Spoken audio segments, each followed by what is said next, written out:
संत दिग्विजय राम जी, चित्तौड़गढ़। राम राम महाराज जी।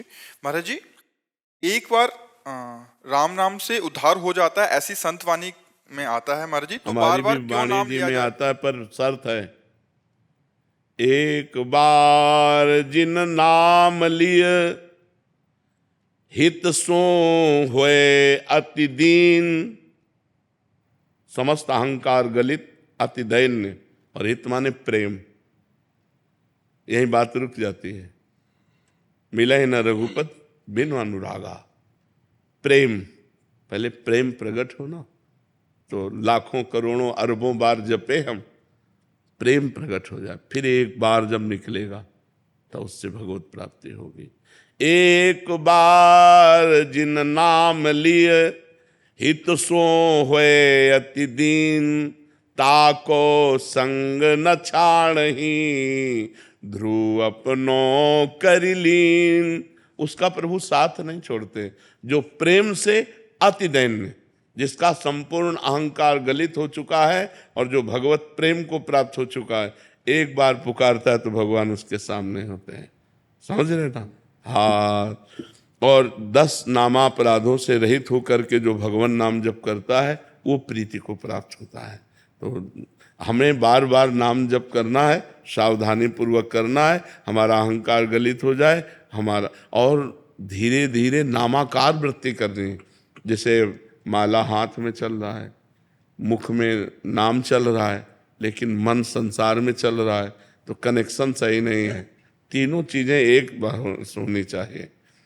कर में तो माला फिरे और मुख में जिह्वा माए, मनुआ 34 फिरे सो तो सुमिरन ना आए। सुमिरन किसे कहते हैं? जब मन उसी में लग जाए। हम राम बोले और राम हमारी आंखों के सामने, राम हमारे कानों में सुनाई दे रहा है और राम का ही हमारा चिंतन हो रहा है। संपूर्णतया पूरा अंतःकरण रामाकार।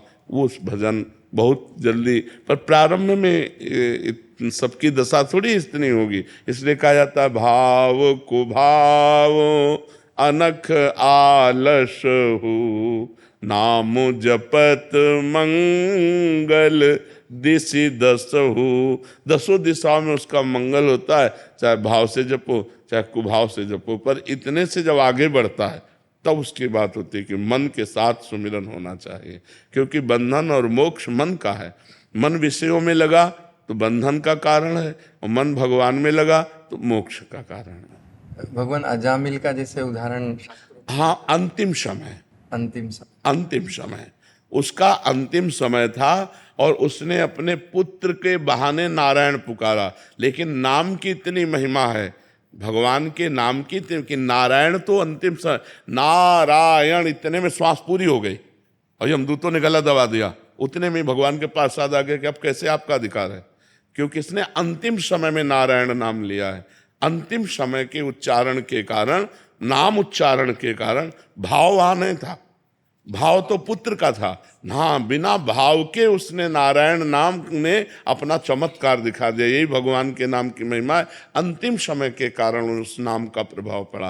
नहीं, जीवन भर अपने पुत्र को जो पुकारा नारायण नारायण, कभी रोमांच हुआ क्या? कभी उसका भाव बदला क्या? पुत्र को पुकारता, लेकिन अंतिम समय जब नारायण पुकारा तो उसी समय भगवान के पार्षद आकर और उसको जीवन मुक्त अवस्था प्रदान की, उसको अवसर दिया। हरिद्वार में फिर जाकर उसने साधना की और भगवत प्राप्त महापुरुष हुआ।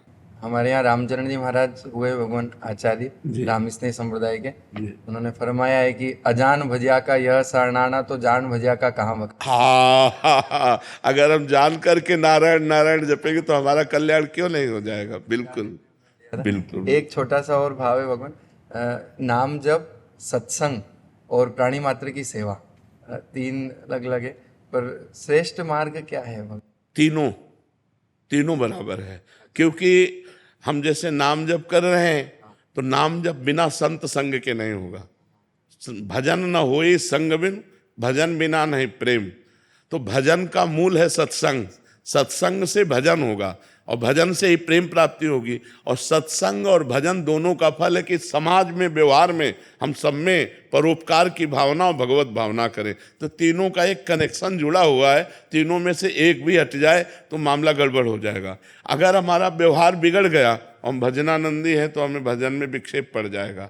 अगर हम भजन शुरू कर रहे हैं, सत्संग ना मिले, तो भजन के विक्षेप जो हैं वो निवारण करने की हम में विवेक शक्ति नहीं होगी। बिन सत्संग विवेक न होई। और सत्संग और भजन दोनों का फल है कि व्यवहार रामाकार हो जाए, व्यवहार भगवदाकार हो जाए। इसलिए तीनों आवश्यक हैं। साधक को तीनों ही करने चाहिए, भजन करना चाहिए, सत्संग करना चाहिए और परोपकार करना चाहिए। परहित सरिस धर्म नहीं, क्योंकि बिना व्यवहार के, बिना क्रिया के हम रह नहीं सकते। एक क्षण भी बिना क्रिया किए नहीं रह सकते।